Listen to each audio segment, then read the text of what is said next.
3 de fevereiro de 1952.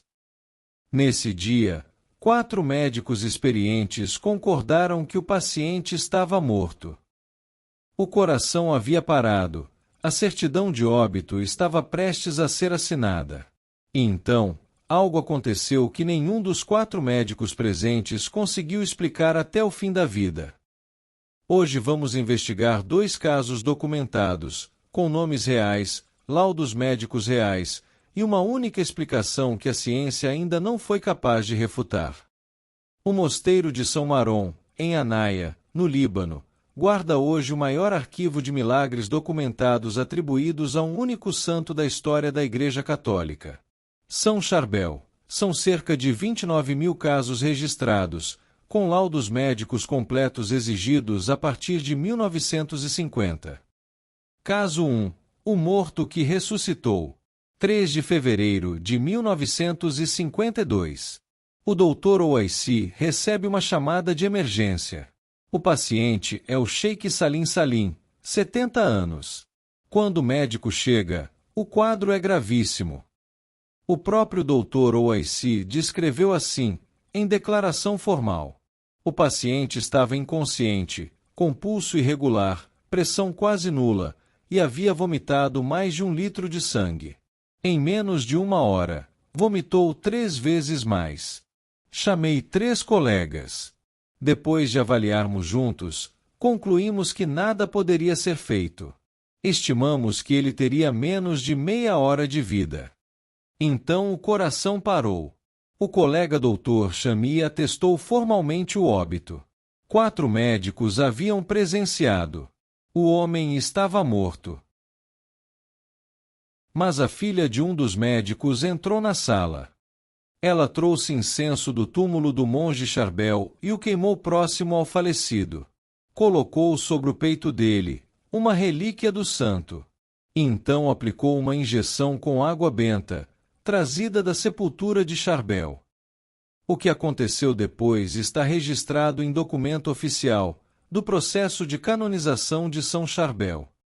Palavras do próprio Dr. Ouaissi, ao assinar sua declaração em 16 de fevereiro de 1952. Ele declara: o homem ressuscitou, e certifico que sua recuperação foi devida à intercessão do servo de Deus. Declaro que o referido é verdadeiro. O que torna esse caso singular não é apenas o relato, mas quem o assinou. Um médico com formação científica, e que esteve presente, e que atestou a morte, e que, diante do que viu, concluiu que não havia outra explicação. Esse documento está nos arquivos canônicos do processo que levou à canonização de São Charbel pelo Papa Paulo VI, em 1977.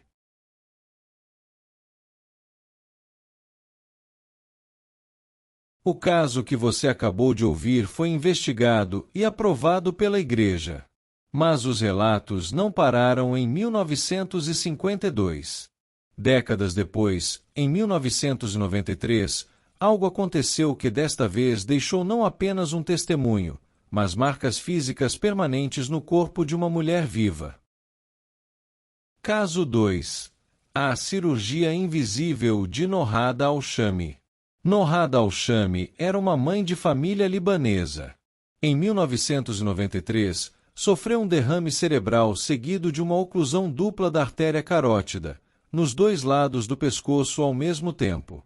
O diagnóstico médico era devastador: hemiplegia, paralisia permanente de um lado do corpo.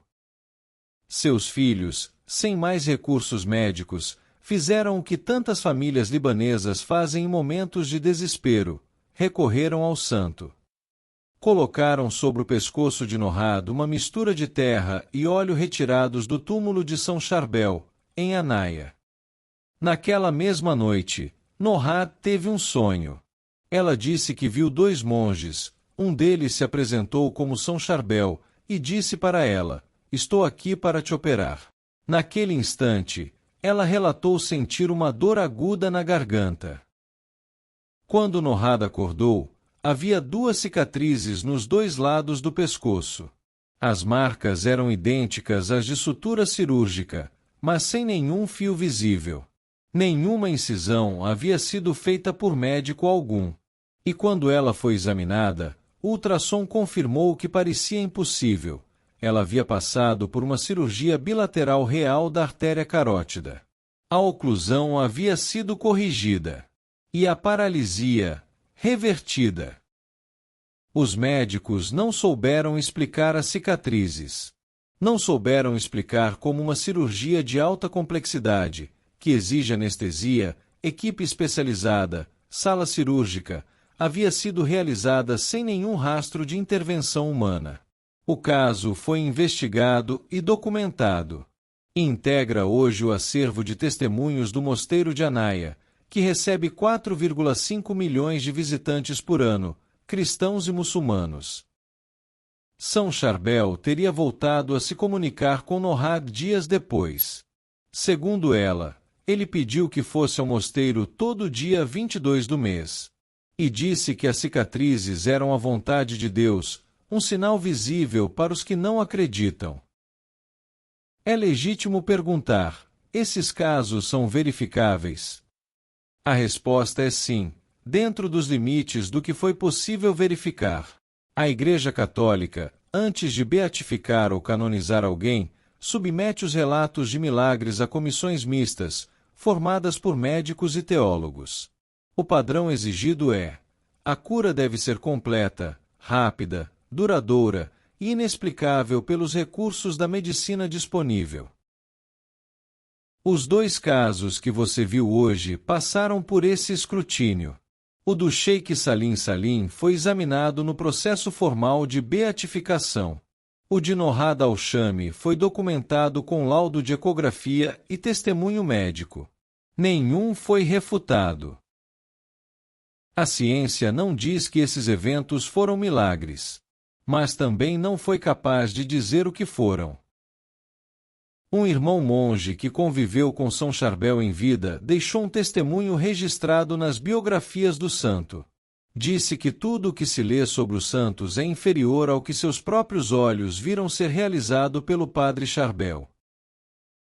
Hoje, mais de 125 anos depois de sua morte, 4,5 milhões de pessoas por ano continuam indo até seu túmulo. Cristãos, muçulmanos e céticos desesperados.